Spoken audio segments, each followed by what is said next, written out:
Morena whānau, nau mai haere mai ki te MBITV, ko Mackenzie Takaringwa. Today is Rapare Tikau Mātahi, o Whiringa Ārangi. Here are your notices for today. Welcome to Relatableness, the sub-sequel of Jolly Joe.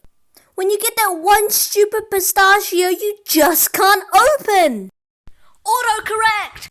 When the sellotape becomes 2 pieces and you try to get your head around it. Erasers that leave a smudge. When you screw with it, oh, it's the most annoying thing. When you're trying to sleep at camp, but then there's always that just one kid who laughs and then everybody starts talking. And no, my voice isn't weird. What are you guys talking about? What? Did you know that today is Remembrance Day? What is Remembrance Day? Remembrance Day is a national memorial day to remember and honor servicemen and women who lost their lives in World War I. A 2-minute silence is held at 11 a.m. on November the 11th.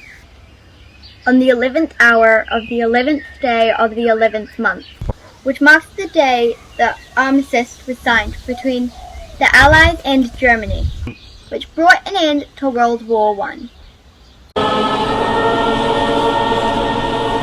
What is Remembrance Day? Remembrance Day is a day where we take some time out of our busy lives to reflect on those who went before us and paid the ultimate sacrifice. My name is Major Rick Cameron. I'm the Deputy Military Advisor here at Canada's Permanent Mission to the United Nations in New York. Remembrance Day is a day of reflection. It was originally introduced just after the First World War.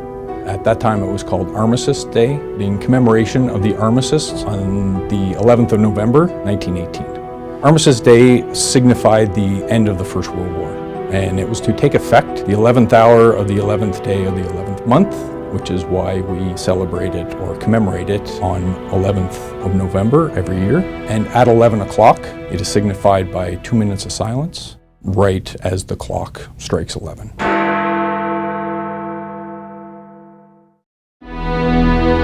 The devastation on the Western Front was basically total annihilation by artillery fire. It decimated everything. Houses, trees, everything was gone. But shortly after the bombardments ceased, the poppy was the first symbol of growth, of rebirth. And it was very prevalent because the soil conditions in Flanders were such that the poppy flourished. So there would be vast fields of nothing but red poppies. The poppy was originally introduced by a poem that was written by a Canadian medic during the First World War by the name of Lieutenant Colonel John McCrae. After a significant battle in Flanders, he penned the poem In Flanders Fields. We are the dead. Short days ago, we lived, felt dawn, saw sunset glow, loved and were loved, and now we lie in Flanders fields. We shall not sleep, though poppies grow in Flanders fields. The significance of the poppy was highlighted during that poem, and ever since it has been adopted as the flower of remembrance. In the US, you have Veterans Day, which is also commemorated on the 11th of November. You also have Memorial Day. So in the Commonwealth countries, those are kind of all combined into Remembrance Day. It's very highly regarded in the Canadian psyche. Personally, I see Remembrance Day as a period of reflection. I reflect on friends and colleagues who were lost in the Afghanistan war. I also reflect on previous generations of soldiers who went before me to help forge a path for my career. I think Remembrance Day is very important to commemorate and to continue commemorating in the future. The intent behind Remembrance Day is not to glorify war. It's to reflect upon those who paid the ultimate sacrifice. And each year, Canada and other Commonwealth countries use this time of remembrance, and the theme for Remembrance Day is Lest We Forget.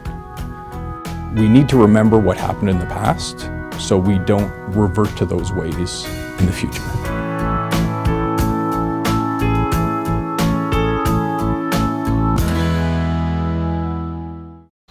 Take a moment to reflect on the freedoms that we enjoy as a result of the sacrifice of those who have given their lives to protect these freedoms.